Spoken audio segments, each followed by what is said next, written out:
जय भोलेनाथ। ओ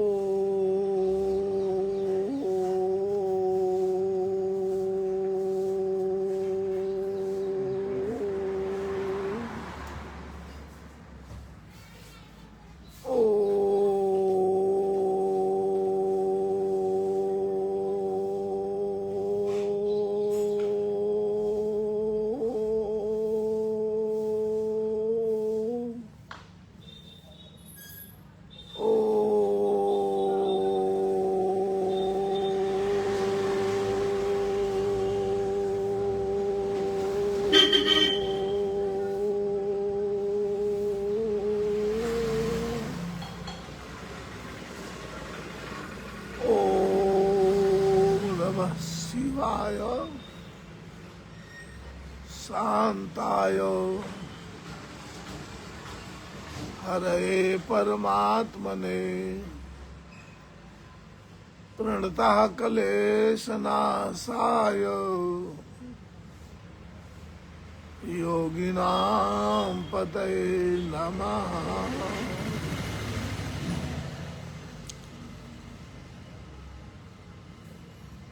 सज्जनों, भाइयों, माताओं, बहनों, प्रभु चरणानुरागियों, हे परमात्मा भोले भक्तों, भगवान सदाशिव 9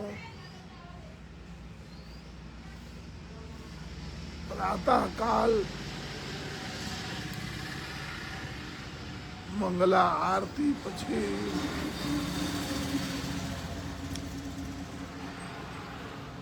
श्री सदाशिव भोले बाबा का स्तोत्र का स्मरण करना चाहिए।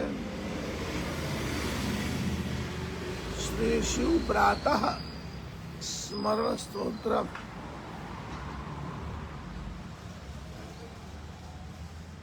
जय श्री भोलेनाथ। प्रातः स्मरामि भवभीतिहरं सुरेशं गंगाधरं वृषवाहनम् अम्बिकेशं खड्वांगशूलवरदाभयहस्तमीशं संसार रोगहरमौषधमद्वितीयम्।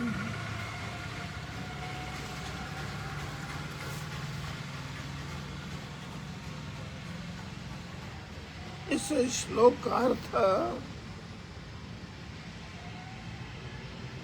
जो सांसारिक भयों से हरने वाले, जो सांसारिक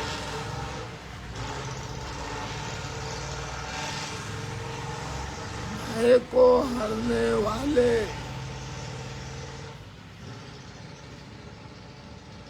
और देवताओं के परम स्वामी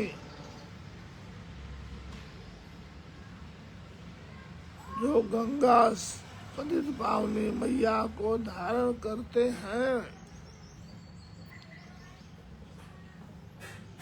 जिनका वृषभ अर्थात धर्म ही वाहन है, जो परम्बा राजराजेश्वरी ईश्वरी परमेश्वरी जगदीश्वरी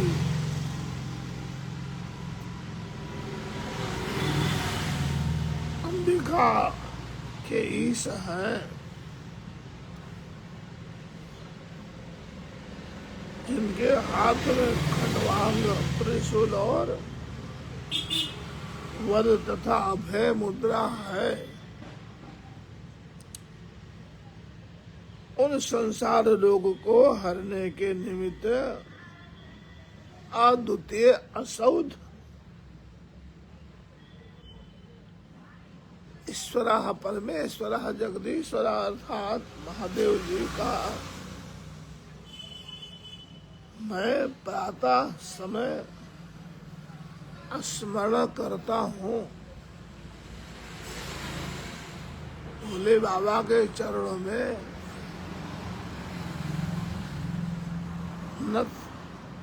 नतमस्तक होकर आदेश दंडवत करता हूँ।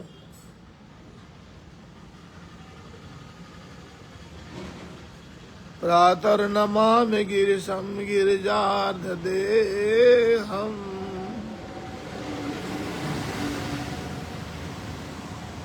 सर्गस्थिति प्रलय कारणमादिदेवम्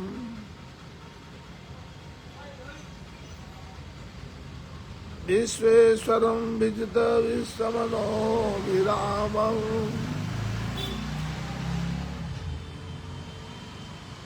संसार रोगरमौषधमा द्वितीय।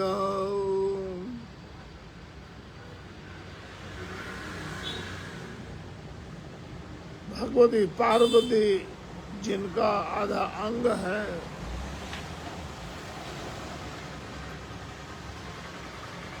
तो संसार की सृष्टि स्थिति और प्रलय के कारण है।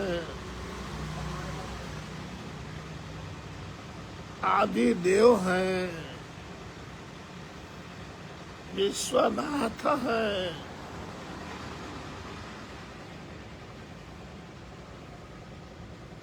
विश्व विजयी और मनोहर है।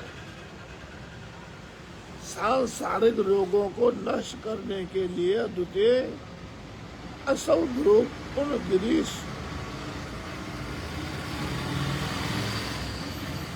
भगवान शिव को मैं प्रातः काल नमस्कार करता हूँ।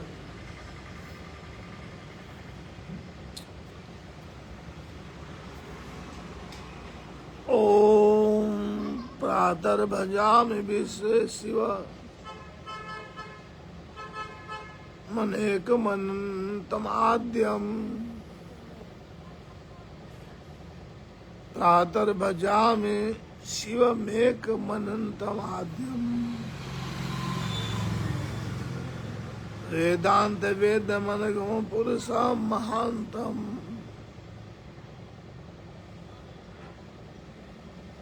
नामादिभेदरहितं च विकारशून्यम् संसार रोगहरमौषधम् अद्वितीयम्।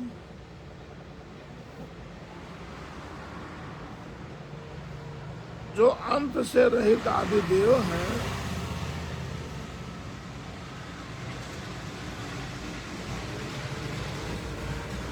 वेदांत से जानने योग्य पाप रहित एवं महान पुरुष हैं।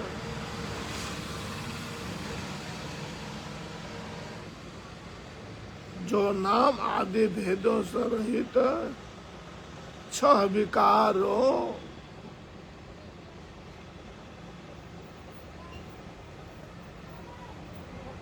से शून्य है। छह विकार कौन कौन से हैं? जन्म, वृद्धि, स्थिरता, परिणामन, अपक्षय और विनाश।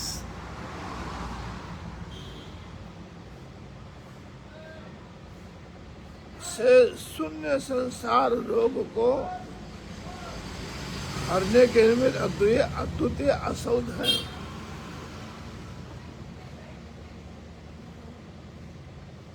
ऐसे उन शिव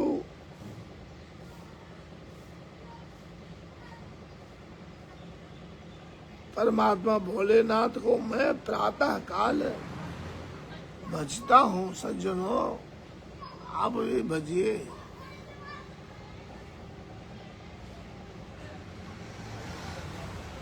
प्रातः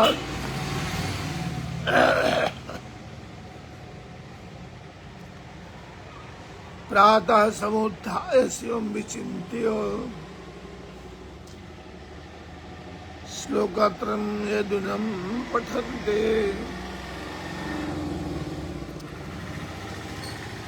हे दुख जातम बहुजन्म संचितम हित्वा पदम याति तदेव संभो।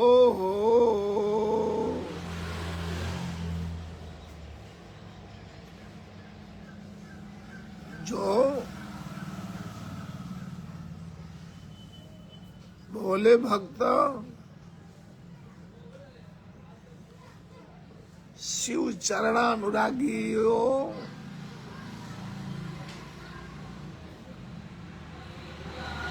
प्रातः काल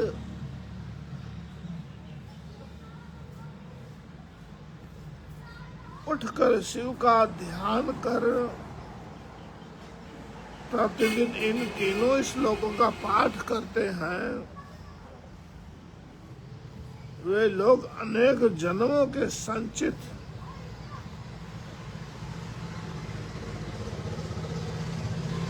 दुख समूह से मुक्त होकर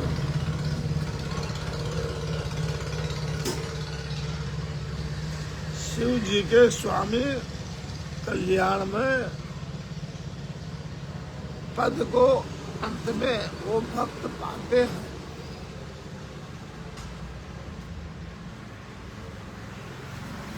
आज पवित्र पावन दिन भी उन्हीं भोले बाबा का ही सोमवार है।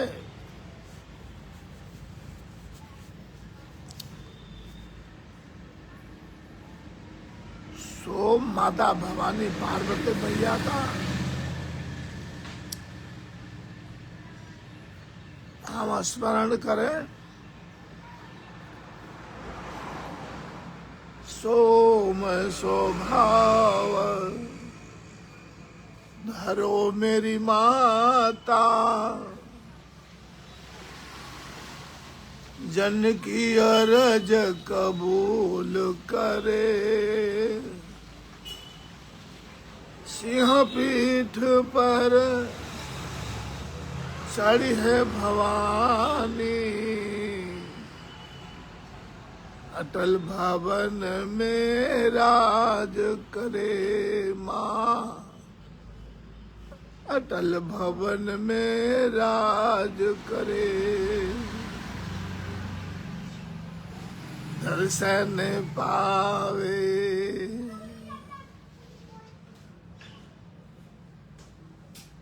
मंगल गावे, सिद्ध साधक तेरी भेंट धरे। दर्शन पावे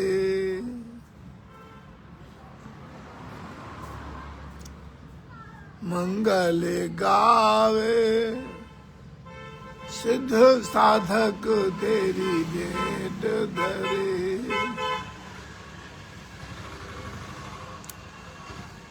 हे माँ भवानी, हे आदि शक्ति माँ कल्याणी, हे इंद्राणी, हे ब्रह्माणी, हे रुद्राणी, हे कमला रानी,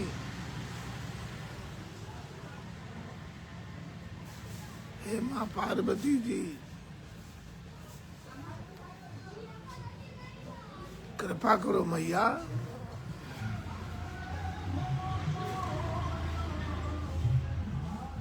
आज हमारा देश भारत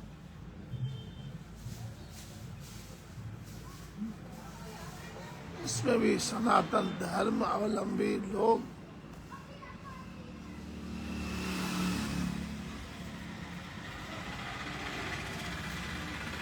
इस सब पर माँ कृपा करो। सनातन धर्म को माता संकटों से बचाओ।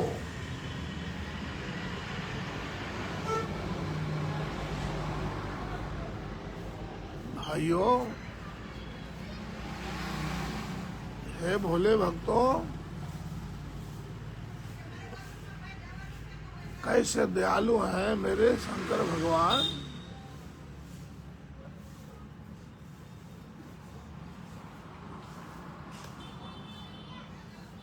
उन्हीं के शिष्य कृपा पात्र दंडाधिकारी भगवान श्री शनिदेव जी, गुरु और चेले दोनों दयालु हैं और प्रसन्न कितना शीघ्र हो जाते हैं।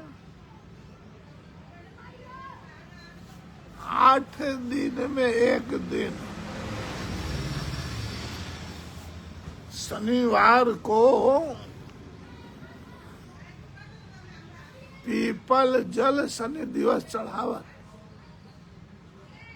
अब पीपल एक वृक्ष है, तो हम सनातनी तरु देवो भव अर्थात वृक्ष को भी हम नतमस्तक होकर भगवान मानते हैं। ये सनातन ही ऐसा एक धर्म है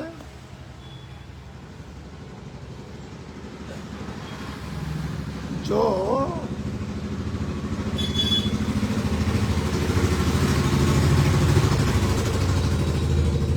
दरिया पीर दरिया लाल के समान दरिया दिल भी है सनातनियों का।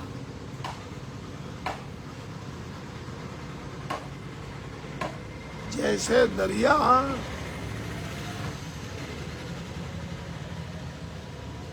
सब कुछ अपना लेती है,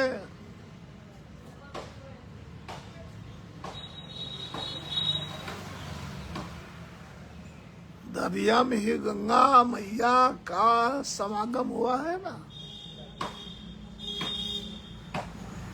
सागर और गंगा जी का जब मिलन होता है तो ये क्षीर सागर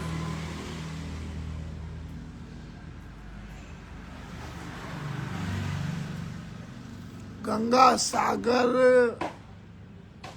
के नाम से बदल जाता है। जहां संगम हुआ वहां की बात है। तो जिसे गंगा मैया सागर में भेंट हुआ, पतित पावनी भगवती जगदम्बा भागीरथी जी। अब भागीरथी उनका नाम क्यों पड़ा गंगा जी का, तो पता नहीं कितने जन्म जन्मों से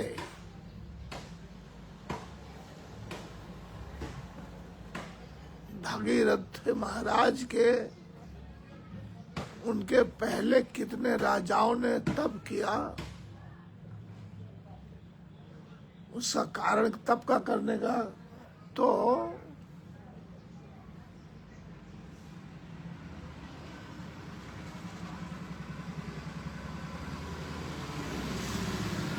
राजा सगर ने अश्वमेघ का यज्ञ का घोड़ा छोड़ा था।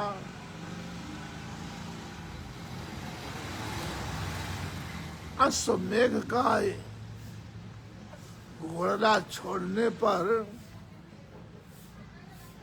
कोई घोड़े को रोकता है तो उससे युद्ध करना पड़ता है। जैसे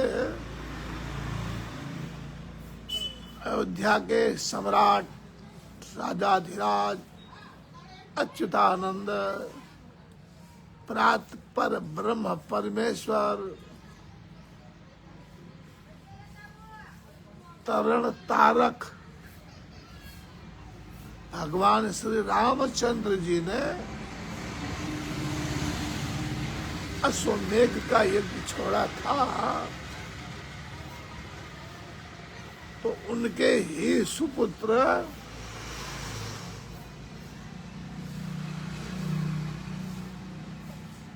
माता श्री सीता जी के नंदन लो और कुछ ने पकड़ लिया था।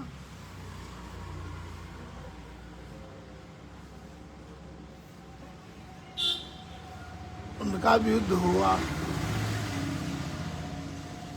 अब इधर जो राजा सगर ने छोड़ा है वो उससे भगवान स्वर्गनाथ देवता इंद्रदेव घबरा गए। इसका अश्वमेघ यज्ञ सफल हो गया तो मेरा इंद्रासन चला जाएगा। इसलिए उस अश्वमेघ के यज्ञ के घोड़ा को भगवान इंद्रदेव ने महान तपस्वी परम अवतारी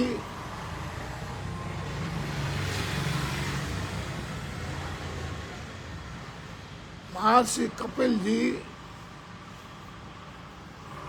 की तपस्थली में ला करके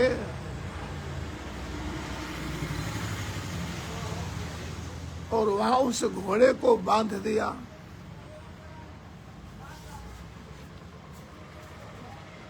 जब घोड़ा का आता पता ना चला, पुनः घोड़ा वापस ना आया, तो राजा सगर जी ने सज्जनों, एक सुनने की बात है, समझने की बात है, ध्यान दीजिए। राजा सगर के 60,000 पुत्र थे। कितना?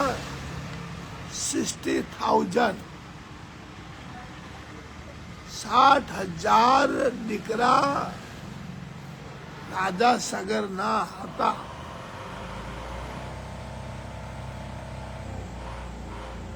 હવે આ કોંગ્રેસ શાસ્ત્રકાર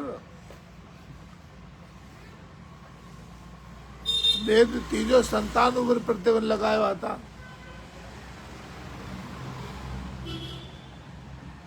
આ લાલુ પ્રસાદ સાજો કર્યો, 13 છોકરા પેદા કર્યા। બહુ સારો। આ તુલસી બાબા ગિરનારથી પ્રાર્થના સૌને કરે છે કે આ તો ઈશ્વરનો દેન છે, પરમાત્માનો દેન છે। તમે આમાં છે ને પાપના ભાગી ના બનો। જે ભ્રૂણ હત્યા કેટલો પાપ લાગે છે, આ ના થવું જોઈએ સનાતન ધર્મમાં। આપણે તો શું માનીએ છીએ, ઈશ્વર જીવ અવિનાશી, તો આ પરમાત્માનો જ હત્યા થયો ને। એટલે આવું સનાતનીઓને, ભગવાનના ભક્તોને આવું ના કરવું જોઈએ। सारे देशवासियों से प्रार्थना करता हूं कि आप बालकों की वृद्धि करेंगे। सब अपने अपने भाग्य को लेकर के आते हैं, सब अपने अपने। अब आगे क्या उदाहरण आपको दिया जाए। आपके यशस्वी भगवान के अवतार प्रधानमंत्री मोदी जी महाराज का स्वयं जीवन देखिए। कितने गरीब के घर में पैदा हुआ बालक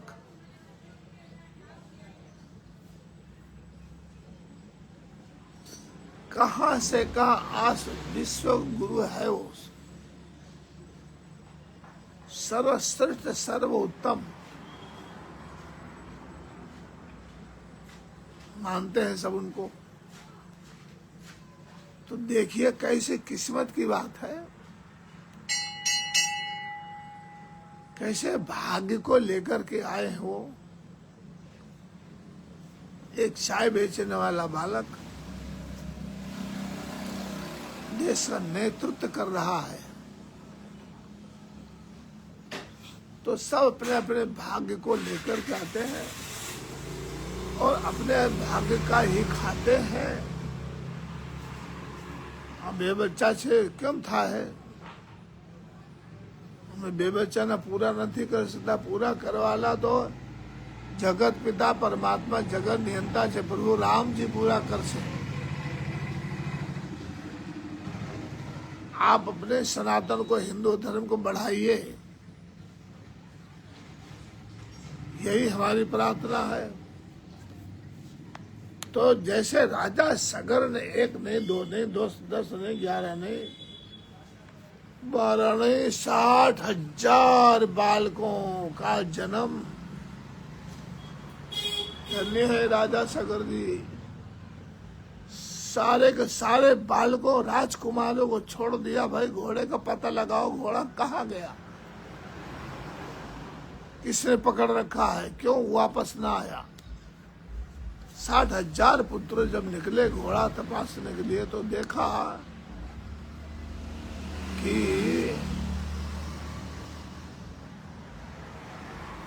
एक बार जो नाम लिया जाए तो भी पावन हम सब हो जाएं। क्या नाम था उनका? श्री कपिल मुनि। कपिल आश्रम, सज्जनों, ये मैं कथा नहीं कर रहा हूं, मैंने स्वयं प्रत्यक्ष प्रैक्टिकल देखा है। और ये तुलसी बाबा गंगा सागर कपिल आश्रम में जा करके खड़ी तपस्या भी किया है। समय का मांग था, कब?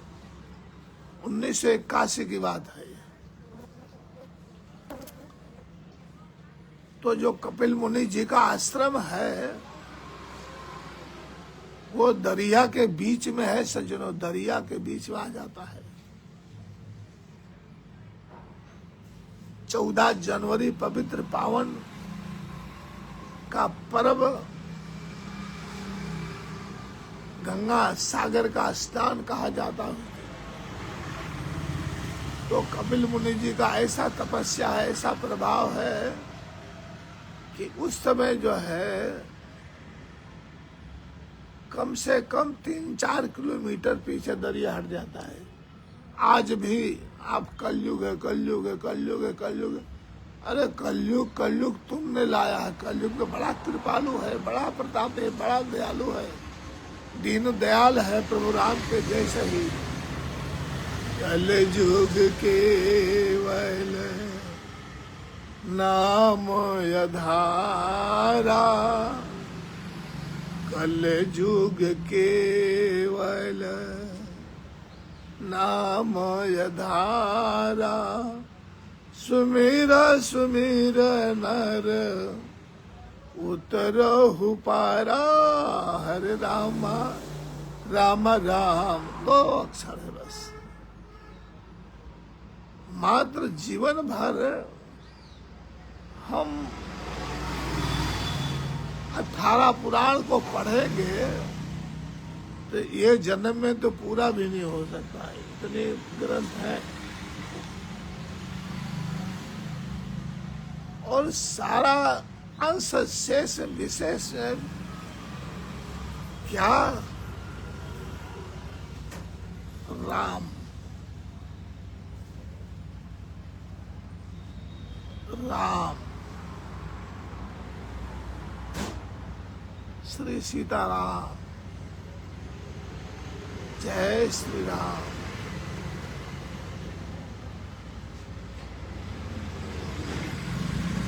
कोई विधि, कोई विधान, षोडशोपचार पूजा, दशोपचार पूजा, पंचोपचार, कुछ नहीं करना है।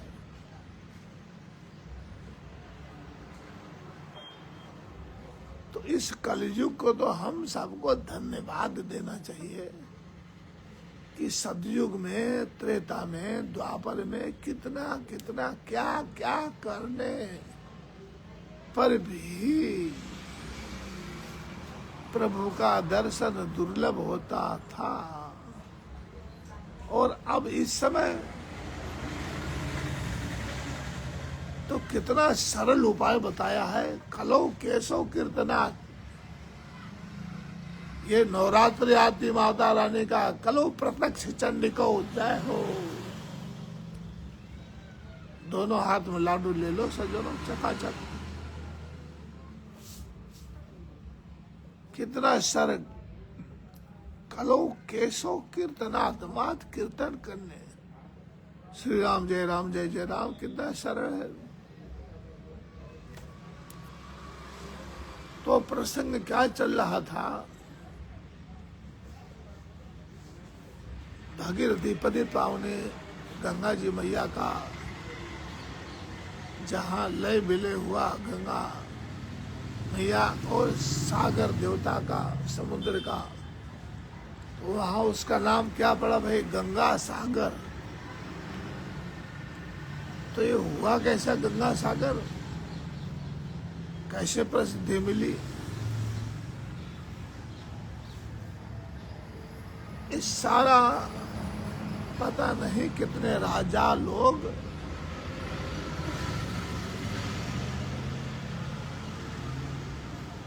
तपस्या कर करके दिवंगत हो गए, स्वर्गगामी बने। अब कारण था क्यों गंगा जी को लाने का। ये 60,000 सागर के पुत्रों को उनके आताताई, उनके अनाचार, व्यभिचार, अत्याचार से श्री कपिल मुनि जी महाराज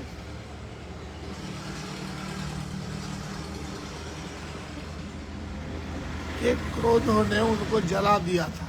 क्योंकि घोड़ा बांधा था इंद्र ने। राजा सागर के 60,000 पुत्रों ने सारा लांछन महर्षि कपिल मुनि जी को लगाया। जब ये गए 60,000 पुत्र तो ध्यान मगन थे। कपिल मुनि जी महाराज को क्या क्या यात्राएं नहीं दिया 60,000 पुत्रों ने। लास्ट में उनके आश्रम को जला दिया। उसके पश्चात महर्षि कपिल मुनि का नेत्र खुला, तो नेत्र खुलते ही वो सारे के सारे जय सिया राम भगवान के चरण को प्राप्त हुए। अब वो कैसे उनको तारा जाए, कैसे कुल का उद्धार किया जाए, तो एक संतान का यही कर्तव्य होता है। इसलिए भगवान बुद्ध ने विरक्त बने, पर एक संतान पैदा करने के पश्चात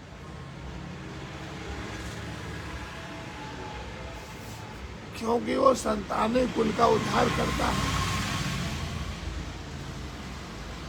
इसी प्रयत्न में कितने राजाओं ने तब कर करके, पर माँ भगवती पतित पावनी गंगा जी को प्रसन्न कर ना सके।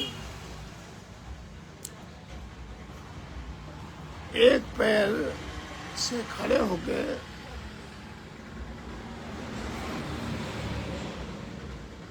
गंगोत्री तीर्थ में एक पत्थर के ऊपर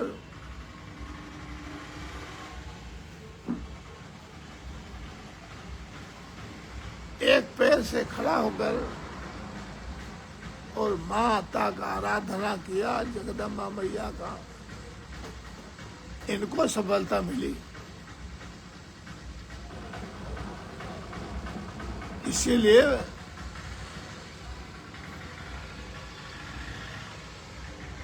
साधारण भाषा में बोला जाता है, अरे आ तो भाई भगीरथ कार्य छे, आ तो भगीरथ कार्य छे, एवं सहयोग करो।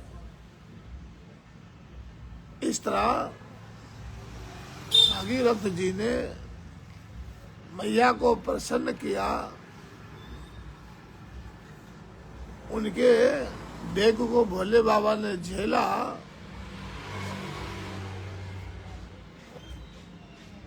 इस धराधाम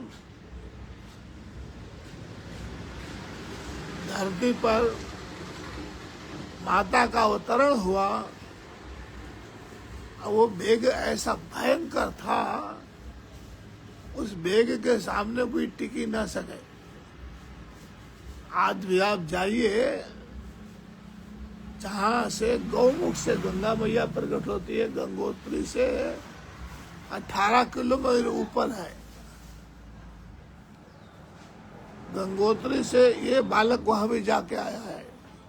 ये बालक तो था, अपना वृद्ध हो चुका है। ये बाबा वहां भी जाके आया है।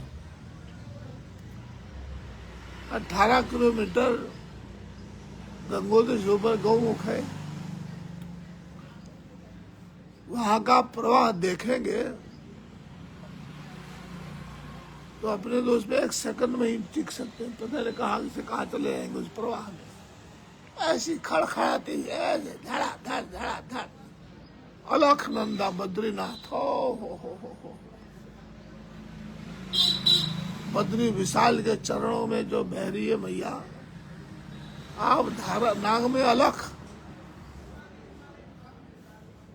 वाह वाह वाह, अलखनंदा। भागीरथ जी महाराज आगे जाके चलते रहे, प्रकृति का कोई नुकसान ना हो। इस तरह माता पतित पावनी भागीरथी जी, भगीरथ जी के पीछे पीछे माता जी ने प्रस्थान किया। जहां पर ये राजा 60 सगर के 60,000 पुत्रों का अंतिम गंगा मैया की कृपा से, गंगा मैया के प्रवाह से उन सब को पुनः जैसे थे वैसे मिल गई, उनको मुक्ति प्राप्त हो गया। वही आज गंगा सागर कलकत्ता से रास्ता है जाने के लिए।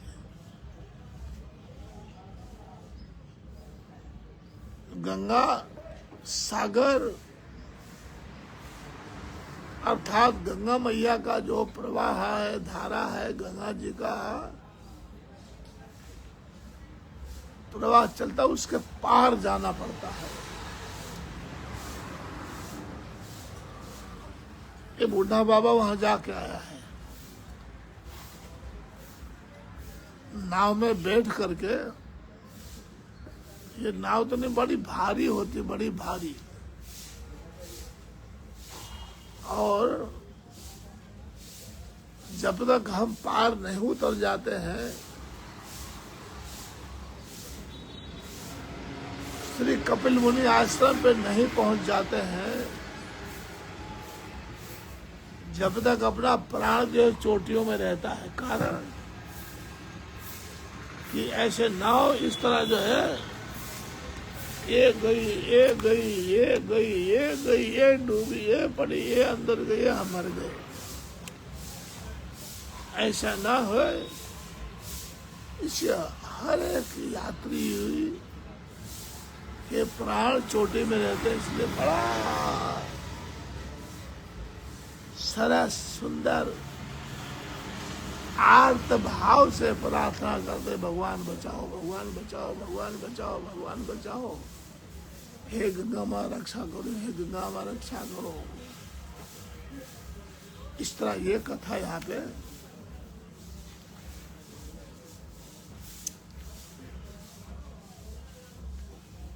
पूरी होती है।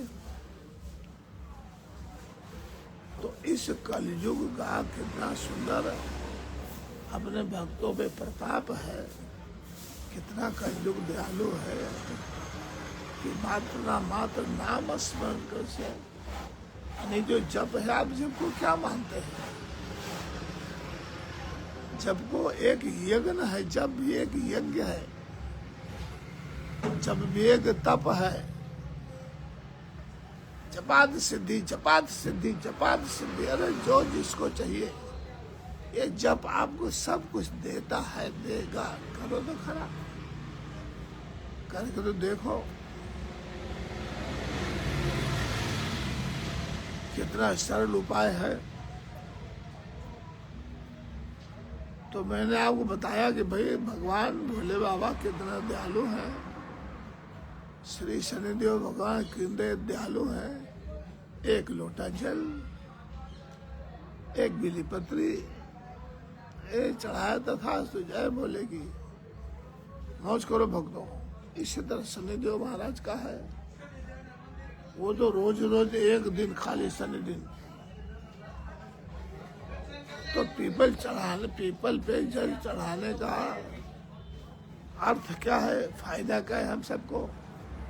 जो पीपल है ना, वो भगवान ब्रह्मा, भगवान विष्णु, भगवान शिव जी का स्वरूप माना जाता है।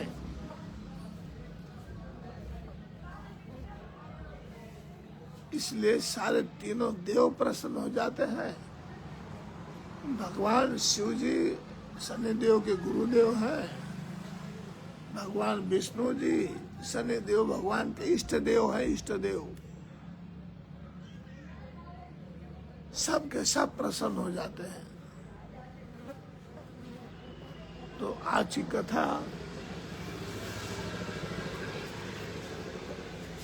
यही विराम लेती है। विराम लेने के पहले ये दासानुदास अपंग अनाथ तुलसी बाबा भी मात्र जप ही करता है और हम जंगली के लिए ये बहुत अच्छा सुंदर दुख दरिया को पार करने के लिए सनई सनई, ये कोई जादू विद्या तो नहीं है, ये कोई तांत्रिक विद्या तो नहीं है। हम निष्काम भाव से परमात्मा जगत पिता जगत नियंता का अपने अपने गुरुदेव के अनुसार अनुसार अपने अपने इष्ट का स्मरण करते हैं और यही मंत्र हमको सने सने दुख दरिया से पार कर देता है।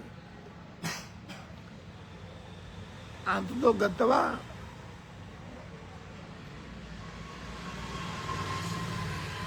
जब के प्रकार है।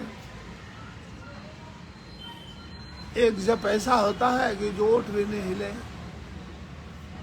जबान भी नहीं हिले।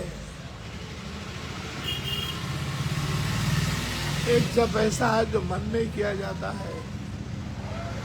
एक जप ऐसा जैसे मैं बोल रहा हूँ ऐसे बोल के किया जाता है। करो कुछ भी करो,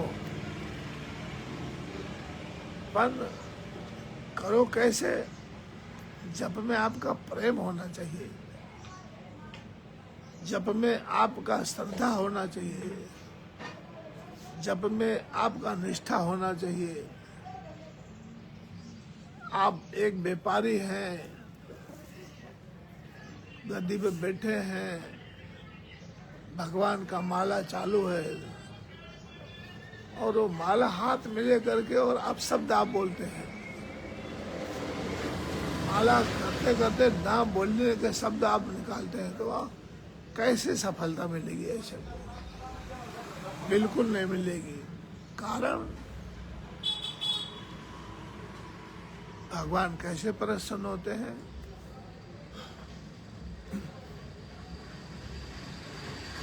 राम राम सब कहे। सज्जनों, भाइयों, श्रोतागणों, राम राम सब कहे, ठग ठाकुर अने चोर, बिना प्रेम रिझत नहीं।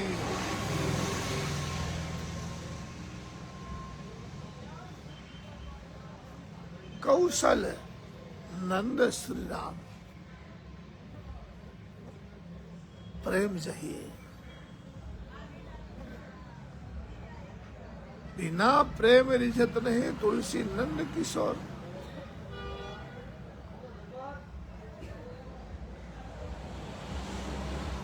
तो ये जप है ना, वो व्यर्थ नहीं जाता है। हम जो कुछ काम कर रहे हैं वो हम भगवान की सेवा कर रहे हैं। जो हम कुछ बोल रहे हैं वो भगवान का स्मरण कर रहे हैं, नाम ले रहे हैं। तो ये मानसिक पूजा हो जाती मन से।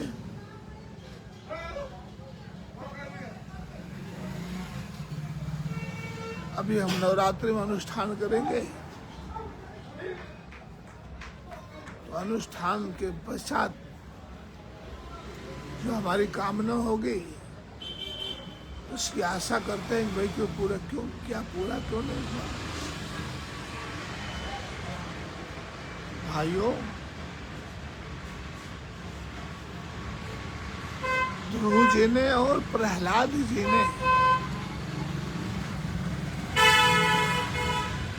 कितने जन्मों तक तप कर कर के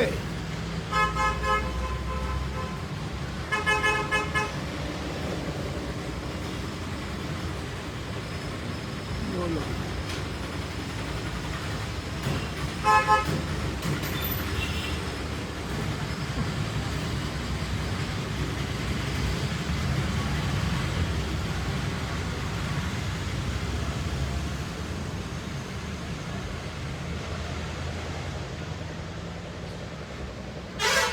उनके तपस्या करने के पश्चात जीवन का अंत का हड्डियों का ढेर बन गया था। और हमें एक अनुष्ठान का फल चाहिए भगवान के पास। सज्जनों, फल देने वाला दाता है जिसका हम नाम स्मरण करते हैं।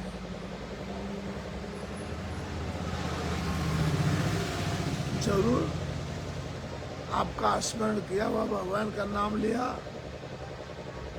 उसका नाश नहीं होता है, सदा सर्वदा आकाश में गुंजायमान रहता है। वो कभी विफल आपका नहीं जाएगा। इसीलिए तो शनि देव भगवान दंडाधिकारी कहलाते हैं ना। कि शुभ कर्म करने वालों को क्या बना देते हैं। देखो, यही गुजरात का क्या, यही जूनागढ़ का क्या, यार ये पड़ोस की ही बात है। अंबानी, क्या नाम है भाई? धीरू भाई अंबानी। यहाँ से भी 50 किलोमीटर होगा दूर। यहाँ जहाँ बैठे ना गिरनार तलेटी में, यहाँ से 50 किलोमीटर की दूरी पर ही आज भी उसका नड़िए का मकान छोटा सा हाजिर है जहाँ रहता था वो। तो हम आप सब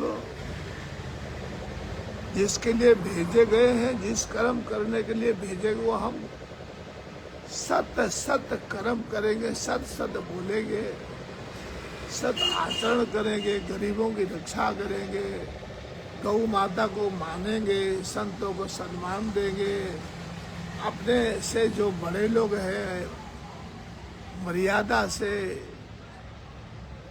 उनको हम देखेंगे, विवेक से हम जीवन यापन करेंगे, मनुष्य का कर्तव्य क्या है उसका पालन करेंगे। यही सब तो फल श्री भगवान शनिदेव देखते हैं। उसके अनुसार धीरू भाई अंबानी एक समय भजिया बेचता था, भजिया ले लो भजिया, और आज सारे विश्व का सबसे बड़ा, विचारो कैसे माता लक्ष्मी जी प्रसन्न, कैसे कुबेर भगवान प्रसन्न है। कोई ज्यादा नहीं है, दूसरी पीढ़ी है बस। धीरू भाई के बाद मुकेश भाई लो। तो सज्जनों, विनती है आपसे, आपको पता है कि हम अग्नि में हाथ डालेंगे तो हाथ जलेगा, तो ना डालें तो अच्छा है। इसलिए शनिदेव सदा आप पर कृपा है, मान बने रहेंगे। बोलिए श्री शंकर भगवान की जय।